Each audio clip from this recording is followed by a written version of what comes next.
1983, I got my driver's license. And the first trip that my parents allowed me to make out of town with my driver's license by myself, I went to Sears Point, went to the AFM. And I stood in the paddock, and it was it was dirt and gravel, and there was a trailer that had the side of it cut out with a chainsaw, and that's what they sold burgers out of. And I stood in the middle of that paddock and surrounded by Seicas and TZ250s and just went, oh my God. And it was like, don't get in the way of anybody. These guys are serious. Don't bother anybody. And I walked around, I was just in awe. Growing up, nobody in my family had any interest in motorcycles. Not my dad, not my brothers, not my uncles. I had zero motorcycle influence. But every once in a while, there was this guy who would come visit on a big twin-cylinder Harley Davidson.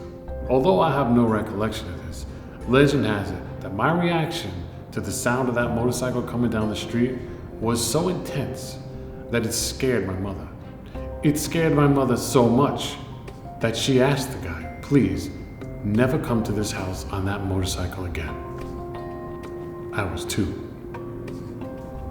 It's in your blood. Take the subset of the population that is willing to get on a motorcycle. So it's about 1% of the population, right? They're willing to take risks and so on. Now take that subset and go, how many of those people want to go fast? So you're narrowing it down, right? Now take that subset and take them to a racing environment, right? A fast environment where they have fewer rules. Now take the ones that want to be the fastest of that bunch. And that's who I deal with. You find only the people that are dedicated to doing what they love here consistently. I mean, you get the occasional weekend rider and stuff that comes out, but the people that motivate you the most are the people that are dedicated the most. And those are the guys you find here racing at the track and doing it on a regular basis as opposed to just once in a while. Racing is way more complex than what it looks like from the outside looking in. When I first started, I thought it was going to be really a simple thing, a simple-minded thing that, all you got to do is go faster through the turns and you're going to get better, right? That's all it takes. But it really isn't. It's very complex. And the more I learn about it, the more complex it gets. And that really challenges me.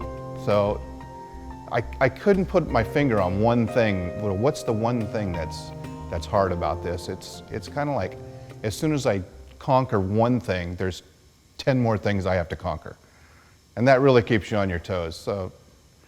But it's one of the fun things about racing. The truth is, there's no place like the racetrack. On the planet. In everyday life, you have a problem, you address it, you fix it, done. You move on. In racing, there's one challenge that they all face. There's one goal that they all have. And there's 1,000 problems between them and that 1/10 of a second. First it's the forks. Got to get the forks done. I need more compression. Then it's the shock. There's too much sag. I got to get the valving right. The spring is off. They get the shock right. There's not enough air in the tires. They get the forks right. There's too much air in the tires. You know what drives me crazy? It's the f***ing clicks. The clicks. I want to kill somebody. Because you know why? Because when you come in and you're so stoked, holy shit, everything felt amazing. I'm gonna take a click out. What? I have nightmares about the clicks. Racing's one of the most challenging sports I've come across because there are so many variables that it's everything from how well you're thinking that day to how prepared the bike is, to track temperatures, to gearing, suspension setup, strength of the motor, your physical fitness level. There are so many variables involved, and that's just a few, that I think it takes such the right combination of things to come together to do well out there. And that's the real challenge, is handling and juggling all these different factors and then going out there and pressing the limits of traction and durability. Whereas a lot of sports are based off of sheer strength and reaction time, things of that nature. You've just got a whole nother set of variables that are crazy in some regards. I mean, just the fact that you've got a 160 horsepower machine underneath you and you're inches off the ground. It's a pretty thrilling experience, but also on and off the track, there's a lot of work that goes into it. And you spend hours and hours prepping a motorcycle in order to go out and race for 20 minutes. But in the end, it's all worth it. When you're riding and you're out there and nothing else matters, that's really what racing's kind of about to me. My first race out here on the R1, I was up against Valentine Walsh, and she's fast, right? But she's on a 600.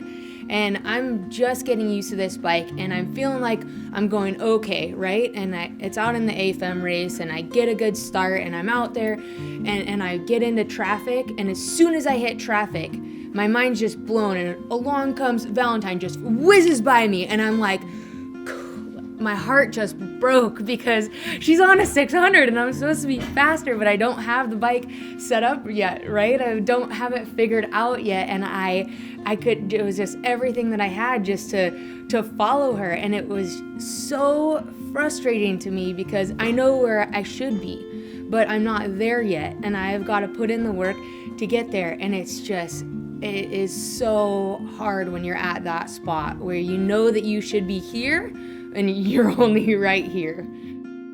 I remember when I had my 0708 R1 and I couldn't figure it out at the beginning.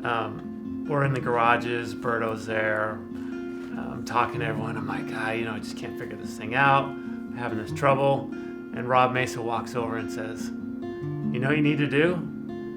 I said, what? He said, you need to go put on a set of old leathers and an old set of bodywork, and you just need to go figure it out.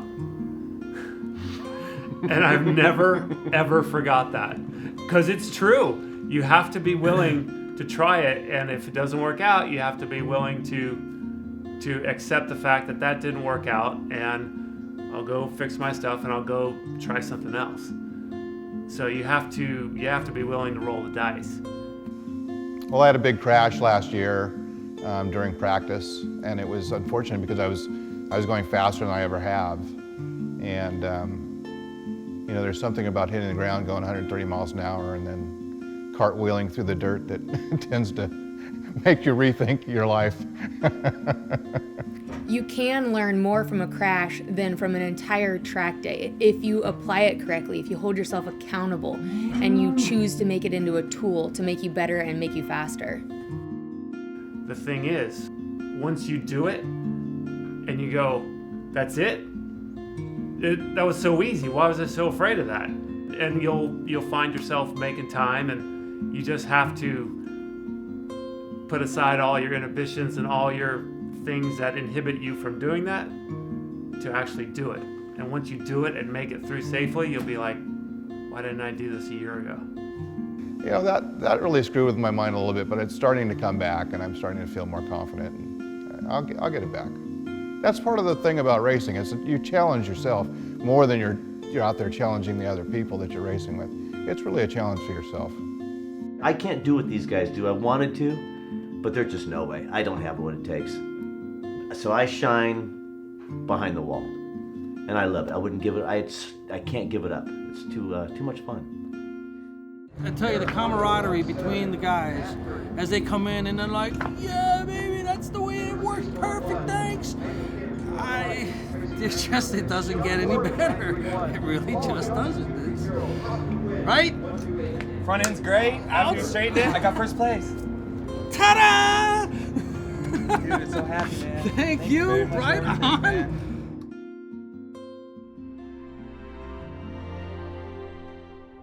What was the question again? Why do I do this shit? Because I'm stupid.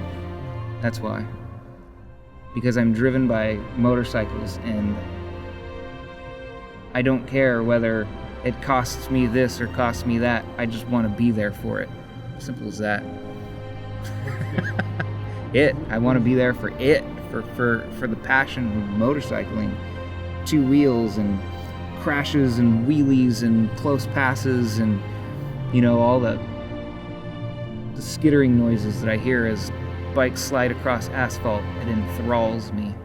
the sound of a rear tire as as Sebastio comes backing it in completely sideways into turn 7 at Infineon. That's what it is. Why I race, that's, it's funny.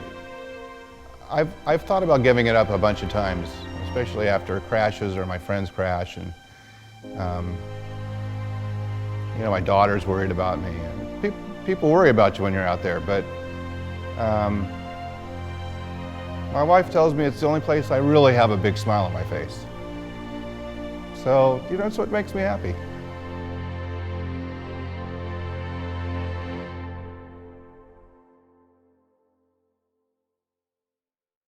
I want to talk about the clicks, because whatever the fucking clicks are that he's doing, I want to get a hammer and I want to hit him over the head with it.